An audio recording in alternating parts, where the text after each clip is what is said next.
On the News Hour tonight, cholera in Yola North claims 4 lives, 36 hospitalized. 281 inmates missing after Borno floods, Nigerian Correctional Service confirms. NDLEA seizes UK-bound opioid shipment, arrests freight agent and businesswoman. And on the international scene, Myanmar flood death toll reaches 113, displaces over 320,000. A very good evening and welcome to the News Hour on Trust Television. My name is Sagir Ibrahim.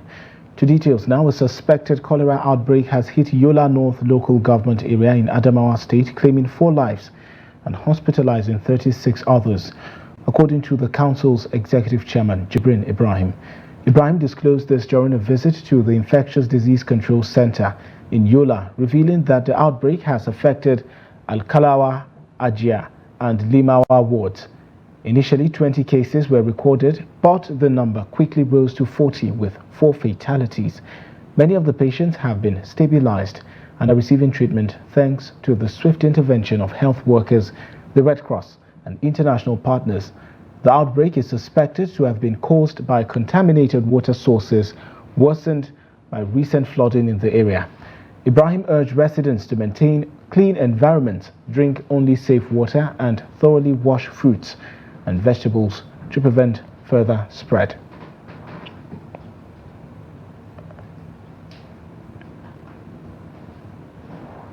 And former Vice President of Nigeria, Atiku Abubakar, has donated 100 million naira to the Borno State government to aid flood victims affected by the recent disaster. This donation was made during his visit to Governor Babagana Zulum, where Atiku described the flood as a monumental event unprecedented in the state's history. He assured the governor of his commitment to partnering with the state in its rebuilding efforts to help Borno recover from the devastation. Governor Zulum expressed gratitude for Atiku's support and his visit to console the people of Borno.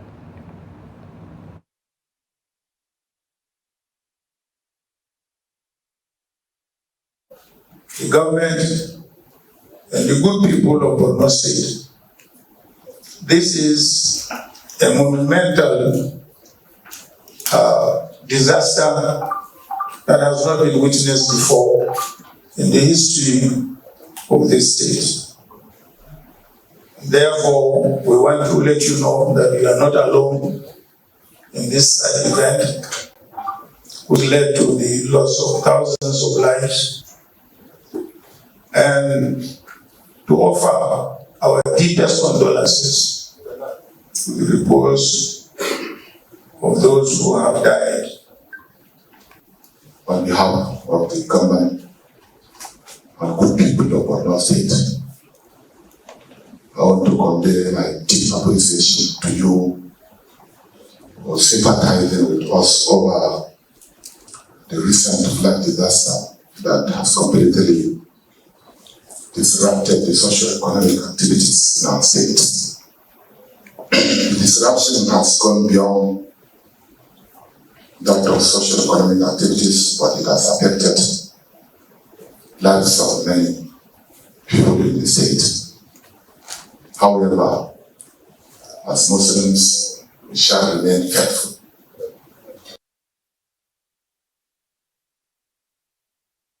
The Nigerian Correctional Service has reported that 281 inmates are missing from the medium security custodial center in Maiduguri, Borno State, following an evacuation due to recent flooding. The service confirmed that 7 inmates have been recaptured and returned to the facility.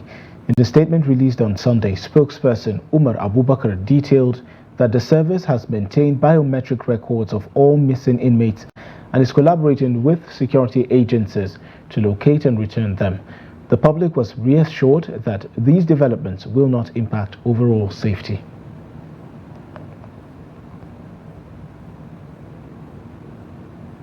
And the federal government has assured the public that the Alo Dam in Borno State did not collapse during recent flooding, attributing the overflow to climate change and excessive rainfall.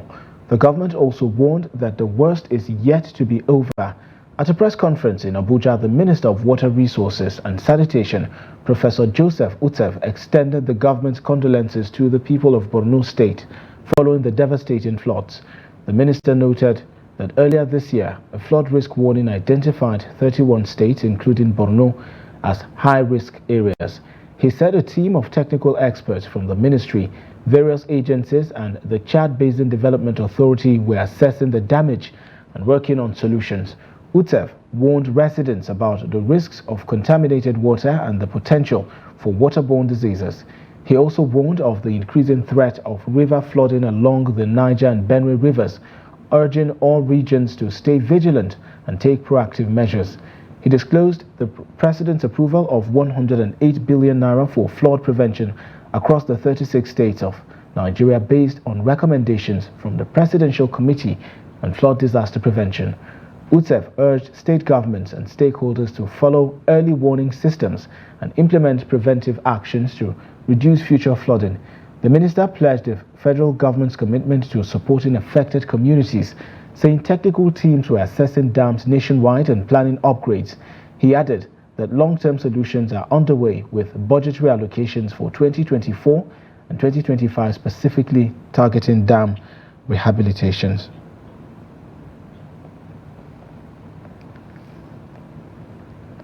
And we now circle back to the developments talking about the cholera outbreak in Adamawa State. We have joining us now via telephone Felix Tangwami, the Commissioner for Health in the state. Good evening, Mr. Commissioner. Welcome to the program. Can you please paint us a broader picture of the development in Adamawa North? Good evening. First of all, let me say that we have not yet declared that this is a cholera outbreak, because before you make declaration for any epidemic outbreak, you must make sure there are testings. You go to the lab and you have to do the culture of the testing that you ensure that this is really confirmed as a so and so disease. All right, Mr. Commissioner, talk to us about government efforts then. Well, government, first of all, it was government that swerved into action that evacuated the people to disease center, the infectious disease center. The nurses and doctors are still there, have been working. So far, over 50 people have been admitted. Many of them were discharged. At this evening, we have over 7 that have passed on, but 1 passed at the facility, the government facility. You know, this disease came out, the outbreak came out from Ajia ward.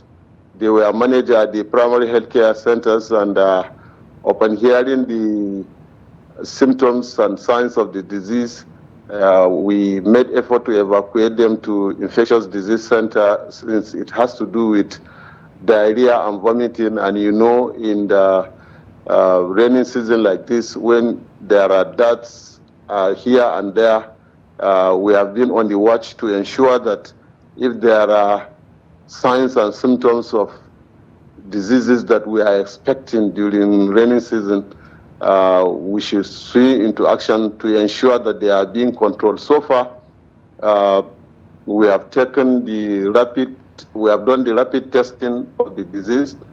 We have isolated some cases and we are sending them to the lab to be cultured, and tomorrow we'll be able to know whether it is an outbreak of cholera or not. But for now, we just do RTDs, and tomorrow we'll be able to know, because all those samples that show some kind of positivity have been taken to the lab to ensure and to confirm that sincerely or truly this is cholera or not cholera. So for now, it's an acute watery stool, and we are watching it. Like I said, over 50 have been admitted. Even as it is now, I'm still going back to the center this night to see the situation. We have asked that the nurses that are in the emergency unit at the specialist hospital and other units be mobilized to give a helping hand to those in the infectious disease centers. And then, of course, also We have asked the Yola North where this outbreak came from to ensure that they take anybody who is having such sign immediately to the infectious center. And we have asked for more hands also from them so that they can come in, because it is not proper for 1 or 2 nurses to manage over 50 patients. That is what is happening now. So as soon as we get the confirmation, we'll be able to declare whether it is truly cholera or some kind of gastroenteritis, or just like I said, an acute watery stool. Mr. Felix, following recent flooding in Madagali and also different parts within Adamawa State, are there any concerns that these cases of cholera that's been recorded in Yola North might spread maybe to these areas that have been flooded and probably complicate things in those areas? Of course, you know, when there are floodings like that, such occurrences may happen, especially cholera due to bad water and polluted water. In Madagali, we have never had any of those cases, and so it has been properly managed and controlled. Even here in Yola North, in Ajia Ward, as we are saying, it's not a flooded area, but you can see when people, that is why we have been saying people should always maintain cleanliness. People should boil water before they drink it in this season. People should ensure that they have proper sanitations of their area, because all those drainages and pollution and contact with such bad environments or polluted environments, and then if hands are properly not washed, can lead to such outbreaks. So we have concern that government is already alert, and I can tell you that even as of today, we have had good supply of commodities that were in our medical stores, and also this evening there was an emergency EOC meeting, that is Emergency Operations Center meeting with partners that have also promised to support. We have been collaborating with them. Tomorrow we'll continue the meeting by 10 a.m. They had an emergency one today by 4 p.m. and we hope to continue. And some of them have promised to bring their support, pending the confirmation as to whether it is cholera or not. So we will still continue tomorrow. All right then, Felix Tangwami, Adamawa State Commissioner for Health, thank you so much for joining the News Hour. Do have a lovely evening. Thank you, you're welcome. And moving on now, for years, the Haindogo community in Nasarawa, Gombe local government area has faced severe water scarcity, making the area unsuitable for many domestic workers. During the rainy season, residents rely on an open well located in a rocky area to fetch water. However, the situation becomes more challenging in the dry season when they must wait for water vendors to deliver supplies. Hassan Koli filed this report. For many residents of Haindogo in Nasarawa, water scarcity is a daily struggle. Children and the elderly can often be seen carrying buckets as they climb rocky terrain to fetch water from an open well, the community's most reliable source, especially for the poorest families. The residents have been grappling with inadequate water supply for decades and are now urging the state government to address the persistent issue with a long-term solution. Mu har ga Allah gwamnati ta yi mana wasu abubuwan da ya dace, amma abu ɗaya ne wanda yake dan bamu wahala, yake bamu ciwon kai kamar na rashin ruwa haka. We acknowledge that government is making effort to improve our lives, such as the ongoing road construction. However, water scarcity remains our main concern. We are forced to buy a drum of water from vendors for 600 to 700 naira, which is unaffordable for many during this economic downturn. We ask the government to address this critical issue and provide us with the necessary support. We are facing severe water scarcity here. As you can see, we have to climb these rocks to fetch water from an open well, and that is only during the rainy season. Outside of that, we have to travel long distances, sometimes into Gombe town or the Kalshingi area to find water. We ask the government to provide us with boreholes, as we are not receiving any assistance with water supply. For 70-year-old Zainab Hassan, the water scarcity is a serious challenge, often forcing her to delay domestic chores and daily prayers. We only get water through vendors or by climbing rocks to fetch it. As someone without children, I have to rely on neighbors for help, as I can't manage the climb myself. Sometimes I even have to delay domestic chores and prayers because of the water shortage. This situation is distressing, and I urge the government to intervene. Residents of Haindogo lament that despite substantial investment by the Gombe state government in the water sector, their community has yet to fully benefit. The government allocated a total of 13,468,700,000 to water projects in the 2022 and 2023 fiscal years, aiming to alleviate water scarcity across the state. However, despite these significant expenditures, water scarcity persists in their area, continuing to cause hardship for households. The community remains hopeful that the government will soon extend its water project to include their area, providing a long-lasting solution to their water woes. From Gombe, Hassan Koli reporting for Trust TV. Amidst the rising unemployment and dwindling economy, the frog business has emerged as a lucrative venture in Kaduna, providing a source of income for many young people. One of such people, Felix Peter, a resident of Ngwargwari community in Igabi local government area of Kaduna State, who sells frogs to support his family. Trust TV's Bello Musa visited Felix, who took time to share his story. Take a look. Felix Peter was introduced to the business by his uncle, and since then, he has been hunting frogs in the river for 5 years. I'm very, very happy, because the reason why I say I'm very, very happy, because what Nigeria is facing today, there is no job, there is nothing. We manage this thing just to survive. Yes, and we thank God for that. Because like me now, I have my handwork. Sometimes I always go to shop, I cannot get what I can do. But no matter if I leave that shop, I have my transport, I go to bush, I will get something that I will give my family to eat.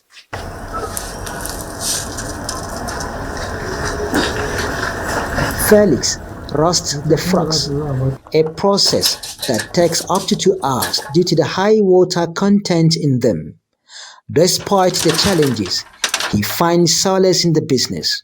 Because even though you give me a frog of 1 million naira, today I will sell it. And I will have my money at hand. I cannot go and beg somebody. I cannot go and call somebody in the phone, I beg, help me, I want to feed my family. No. Because at least in a day, I can get more than 5,000. I can get more than 20,000. I can get more than 30,000, 50,000 in a day. With many viewing frog hunting as unusual business due to the societal myths and beliefs, Felix says he faces criticism and ridicule. That's what some of my friends say I should choose in this business. I say, guy, if you have fear, you cannot go, because sometimes we always meet with these people in the bush. Even in the community, whenever we go to a community like this, the people of the community, they will be abusing us. I see these people, they are catching frog. They are doing this, they are doing this. But we know what we are getting from that frog. We don't disturb ourselves. However, the business is providing a solution to unemployment for youths in Kaduna, and Felix is testament to this. Bello Musa, Trust TV News, Kaduna. Senator Shehu Umar Buba, representing the Bauchi South Senatorial District, has pledged to continue advocating for justice for a slain charcoal seller allegedly killed by local hunters in Zaranda village along the Bauchi-Jos Highway. He made this statement during an interview with journalists following a condolence visit to the family of the deceased. Trust TV's Adamuima reports. It was reported last week that charcoal seller was killed and another person was injured in a clash involving local hunters in Zaranda village to a local government area of Bauchi State. This incident led to the blockage of the Jos Road highway for several hours. To our youth, our young businessmen, they were on their local business. They were attacked by a group of a militia led by somebody called Shai. And Umar Shai, they were attacked and they were killed. And I came here to commiserate to condole them on the death of our young brothers. In a swift response, the Commissioner for Internal Security and Home Affairs stated that the senator should have investigated the matter before making a statement on media platforms for political gain. He emphasized that they will not allow political sentiment to undermine the existing peace in the state. I, at this juncture, will call on all the security agencies that have been investigating these two issues I have already conversed to advise Senator Shehu Buba with a view to substantiate and corroborate his allegations as per cited. And we will not fold our arms to see that the good and reputation of the government is being tarnished. Earlier, the Bauchi Police Command reported that the incident erupted following the arrest of a charcoal dealer and sporadic firing by members of a quasi-security outfit known as the Nigerian Hunters, Forestry and Security Service, according to some residents. The police commissioner assured citizens that efforts are underway to apprehend the perpetrators and bring them to justice, with the investigation still ongoing. Adam Imam, Trust TV News, Bauchi. And the Lagos State Emergency Management Agency, LASEMA, confirmed this in a statement on Sunday. LASEMA spokesman Nosa Okumbo said officials of LASEMA Response Team LRU-5 Unit, Lagos State Fire and Rescue Service, have embarked on a search and rescue operation at Okioba, the location of a plank market fire in Ibadan Street of Ebute Meta. He said the immediate cause of the fire is unknown, adding that no life was lost or injuries sustained as a result of the incident. The spokesman of LASEMA said the fire has completely been extinguished, with emergency responders on the scene to respond to the emergencies. And the Edo State government has confirmed that all students trapped in the collapsed three-story building on Ekato Street off Ekosodin Road near the University of Benin have been rescued. In a statement by Cruzo Osage, special advisor to the governor on media projects, the government assured that there were no fatalities and investigations are underway to determine the cause of the collapse. Osage said emergency responders, including the Edo State Fire Service, had swiftly deployed to the scene and all trapped students have been rescued alive and are receiving medical care. Excavators and other heavy equipment are currently clearing the rubble, and a full investigation has been ordered alongside an audit of nearby buildings to assess their safety.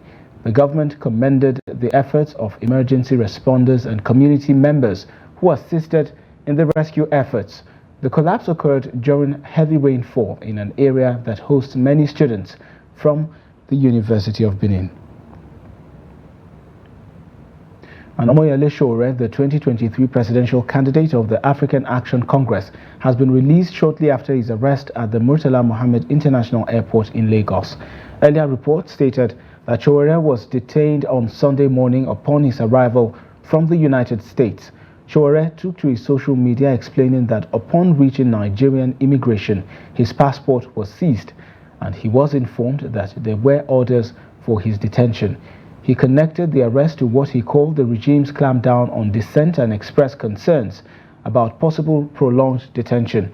He urged citizens to resist tyranny through planned direct actions slated for October 1. His flight from Washington Dulles International Airport arrived in Lagos around 9:43 a.m. Days earlier, a memo from the Department of State Services ordering his arrest had been leaked. However, Cholera was released by the Nigerian Immigration Service and his passports returned. He confirmed this development in a follow-up post on his X account. You're watching the News Hour on Trust Television. Coming up after the break. Gombe man bends over backwards to make ends meet as Nigerian economy bites harder. This and much more stories after the break. Join us again.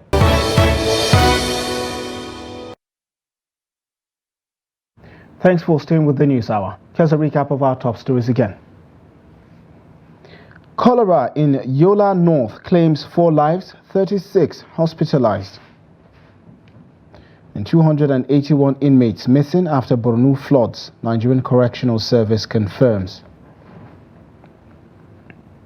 Moving on to other stories now, as Muslims around the world celebrate the birth of Prophet Muhammad, peace be upon him, clerics and faithful alike are urging the government to address the severe economic hardships currently affecting Nigerians.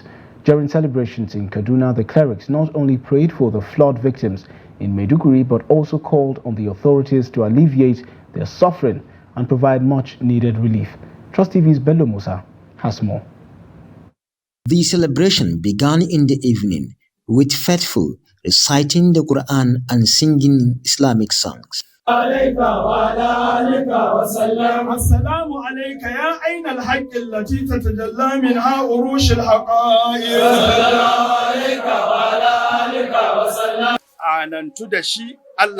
God bless the Prophet Muhammad, peace be upon him, and honor him and also uphold his name. He made him to be pious and also bless his family. Thousands of Muslim faithful gathered at Ahmadu Bello Stadium in Kaduna, expressing their joy and gratitude for the gift of Prophet Muhammad, peace be upon him. He is being commemorated, and significantly is to remind people and also show the whole world of the significance of the availability of the Prophet ﷺ, irrespective of the length of time, irrespective of nations, irrespective of tribes and ethnic groups, irrespective of anything. So it's cutting across all any barriers.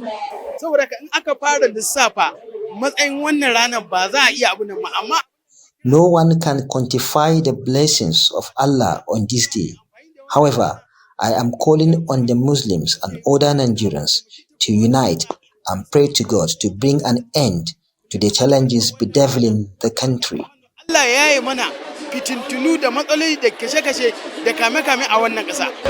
So coming here is to also honor my fellow Muslims who have been honoring me for years, and to celebrate the birthday of their prophet like they've celebrated the birthday of Jesus Christ with me.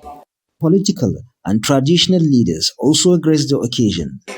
Whoever associates himself with the commemoration and activities of the birth of Rasulullah will eventually benefit from that, because it's only Almighty Allah that will reward him. The significance of Maulud Nabi Sallallahu Alaihi Wasallam is an annual event that signifies unity of Islam and Muslim in Kaduna State and the world in general. And this is a symbol of Islam, the believers of Tariqa to Tijaniya and all other Tariqa like Adiriya, every other set of Islam believe in Maulud, and Muslims are celebrating it every year. So it wants to show you unity and also coexistence with Christians, because you can see even the Christian faith are here today.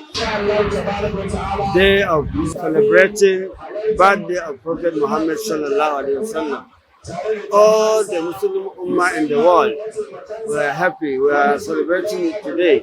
The celebration also provides a boost for food vendors and other traders who take advantage of the festive period to increase their sales.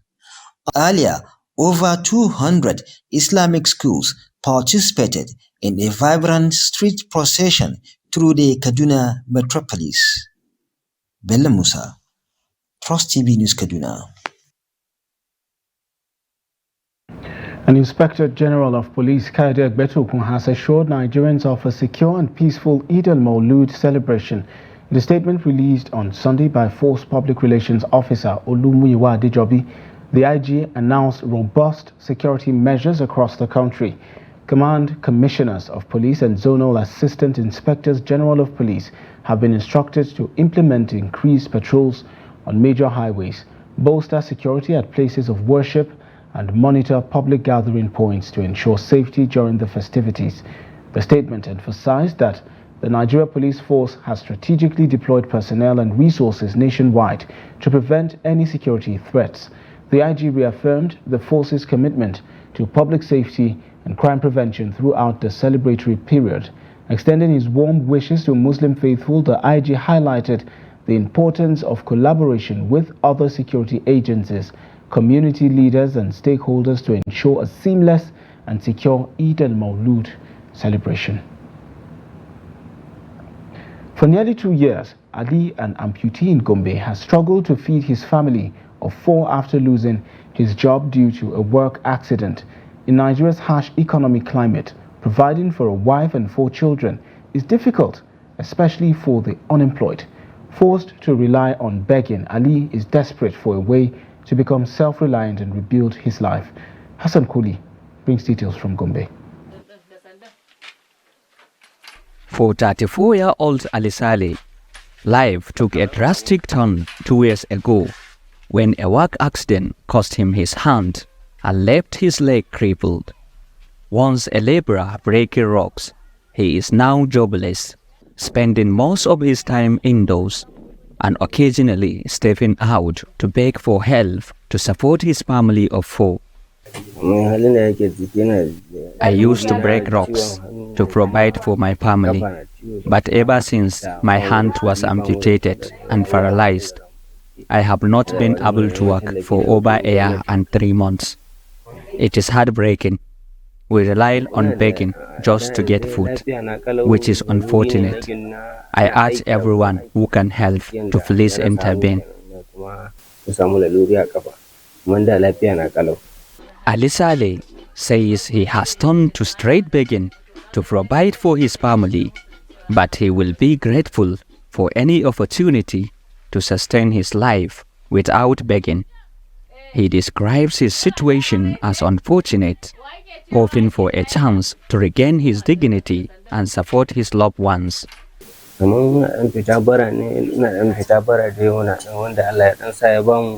I feel ashamed begging on the streets, but for now, I have no other choice. If someone were to help me, my condition will be best suited for stationary work like petty trading. It will be far better to rely on myself than to keep begging. Amid the recent economic downturn, many Nigerians are struggling to feed themselves, with countless families unable to afford 3 square meals a day. This situation echoes the ever-growing challenge of most households living below the poverty line in Nigeria. From Gombe, Hassan Koli reporting for Trust TV. And residents of Ayede, Alaron, Awaye, and Yola communities located along the corridor of the proposed circular road project in Ibadan have called on the Oyo State government to rescind its decision on observing 500 meters setback to the left and right. The residents made the call at an emergency town hall meeting of all communities expected to be affected by the plan, which they say will displace over 300,000 families. Here's the report. It's not a political meeting, it's a gathering of aggrieved property owners along the proposed circular road project. They want the government to rescind the plan to implement a 50-meter setback to the right and left of the proposed road project, which they say could adversely affect over 300,000 families. All our farms, all our houses has been marked for demolition in this regime.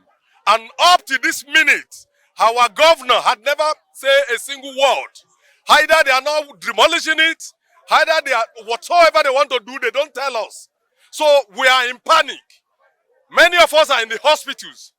Many are on stroke. Some has died. In fact, we have a casualty yesterday. So we are in a very serious trouble in Ibadan. That is why we are begging the whole nations. All the people that are around here, one or some of them are with one ailment or the other as a result of this. Some that are not having BP is already having it. These residents, who cut across 6 local government areas in Ibadan, are demanding the withdrawal of the 21 days demolition notice issued to them. I don't think these people are daft. I don't think the people that they demolish their house are fools. They know what they are doing. Even though if you are planning to compensate them, if you compensate them with 5 million naira, will 5 million naira be enough to build a 3-bedroom apartment that has been built 10 years ago?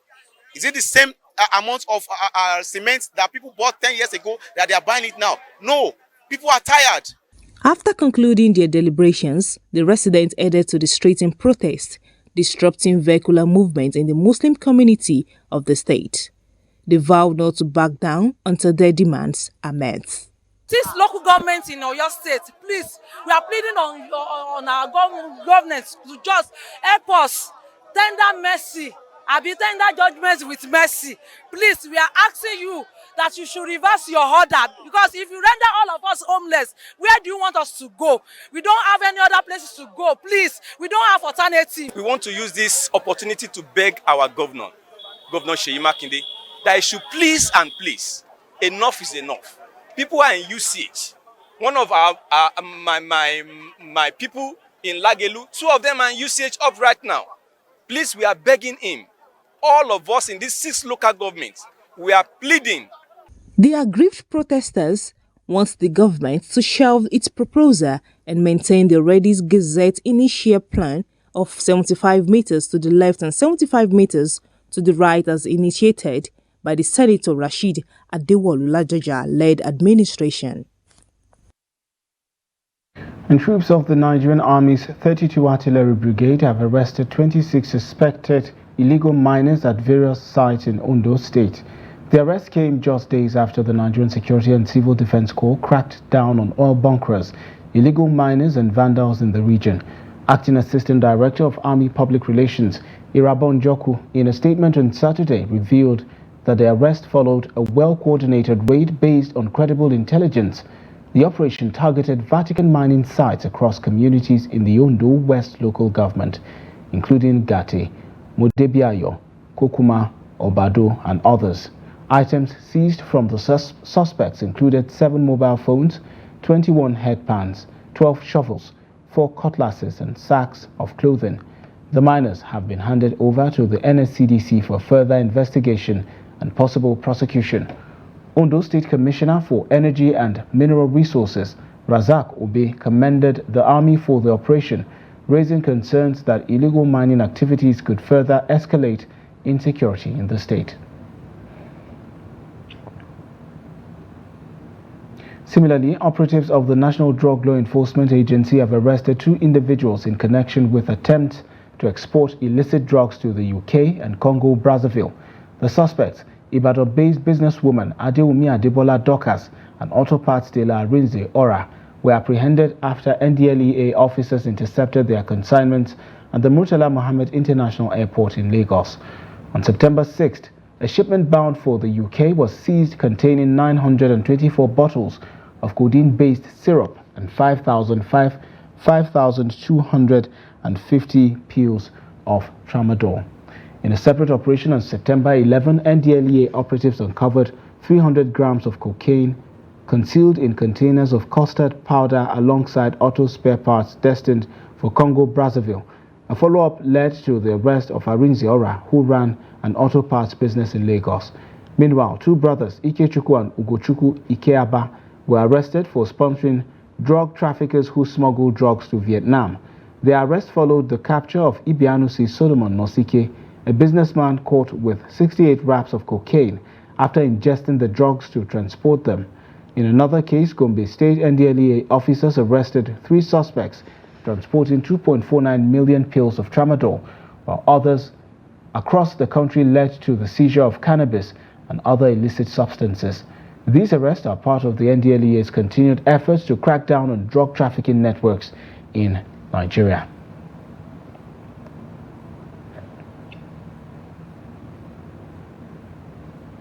And the National Association of Telecommunications Subscribers, NATCOMS, has called on the Nigerian Communications Commission to extend the NIN-SIM linkage deadline from September 14th to September 30th, 2024.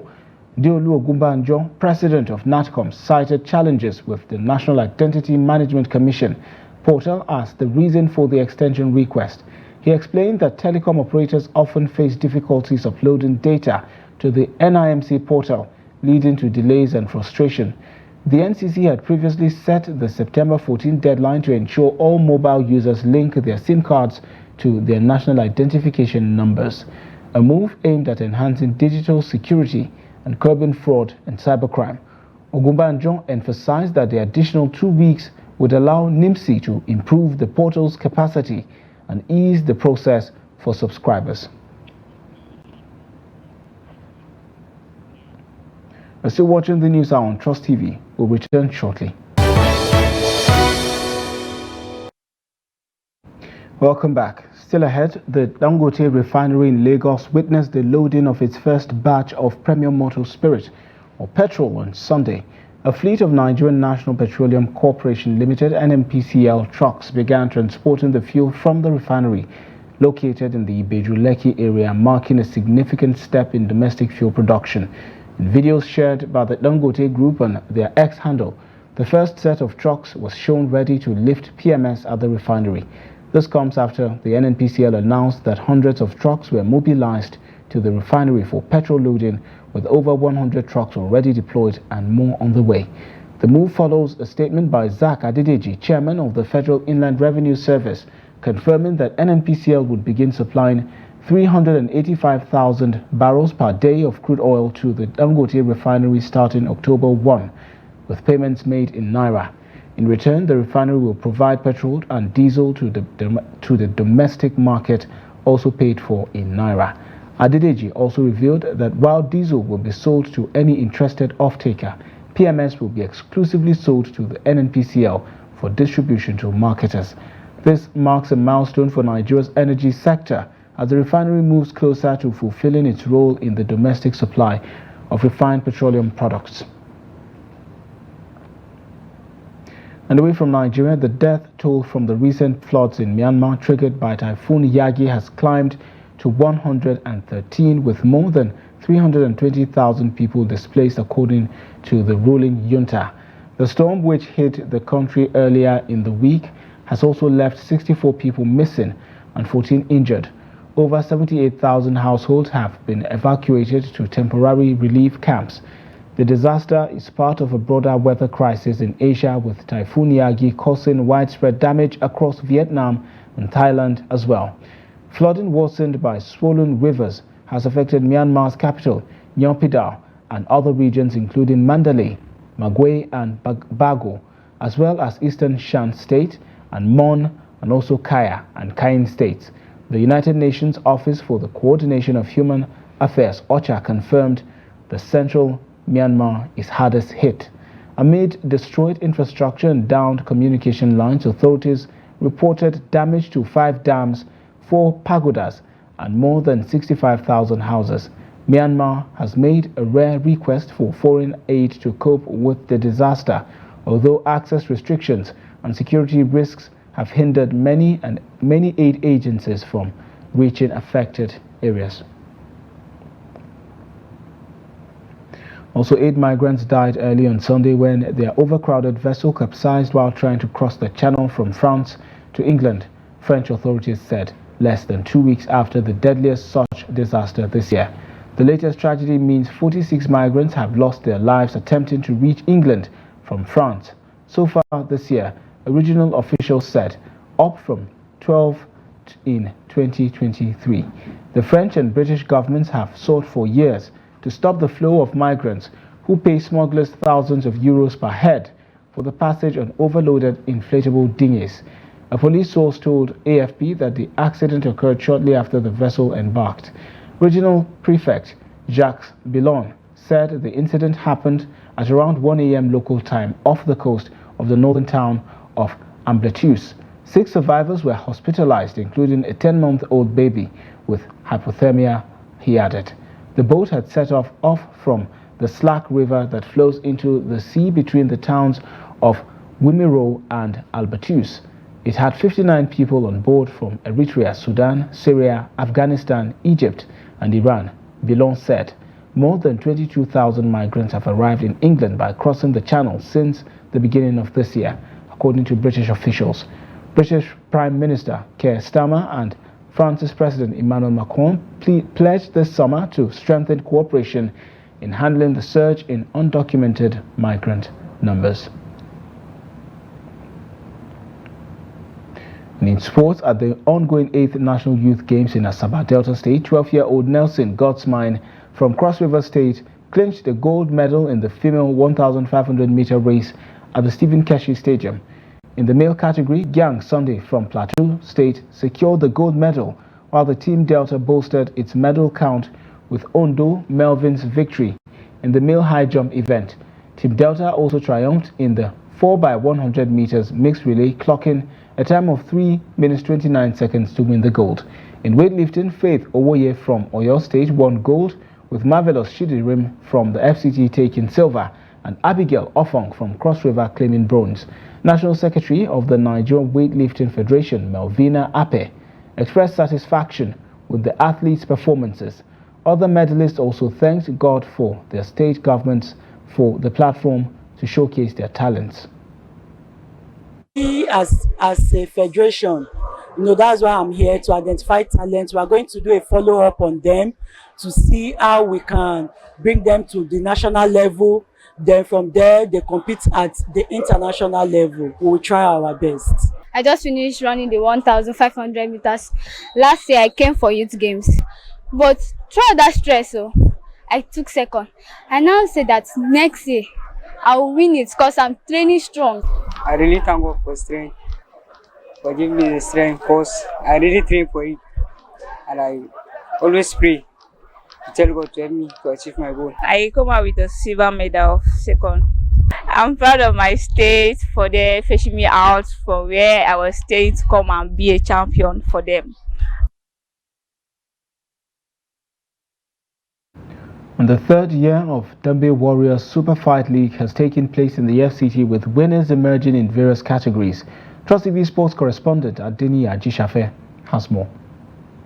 The Velodrome of MK Abiola Stadium hosted the blockbuster fight of Dambe Warriors in different categories, to the admiration of fans who thronged the venue to catch a glimpse of the fight. Warrior fighters emerged winner after gaining accumulated points in 3 rounds of fight, all by knockout. 4 fights took place to herald the middleweight fighters, where Blue Shot Kadura won his fight in style, as Bahagan Kadira knocked out his opponent in round 1 with heavy blows to win.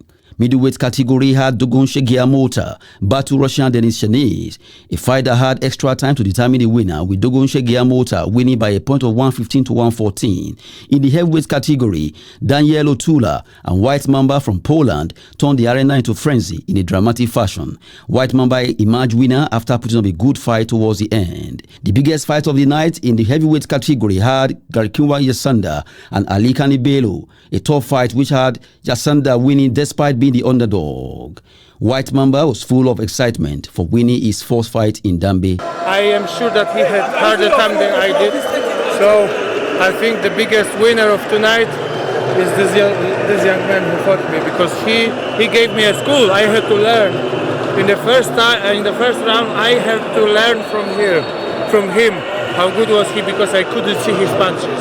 So I had to think about, change the tactics, start to push him into different spaces, so I could then start feeling him. But even though I did so much, it was still hard. Dignitaries at the event expressed joy for witnessing Dambe in UFC fashion, a sport that projects Nigerian culture and tourism to the world. It's been an amazing experience. I wasn't quite sure what to expect. I've heard about it. I know a little bit about it culturally, but this has been my first experience of this, and I have to say they've put on an amazing show. I've thoroughly enjoyed watching the fights. It's entertaining, but also these kind of activities, we call them cultural tourism, bring a deep sense of pride in our nation, as people. This is a transformation of the local traditional boxing into a massive show, just like the AFC, and this is beautiful. How I wish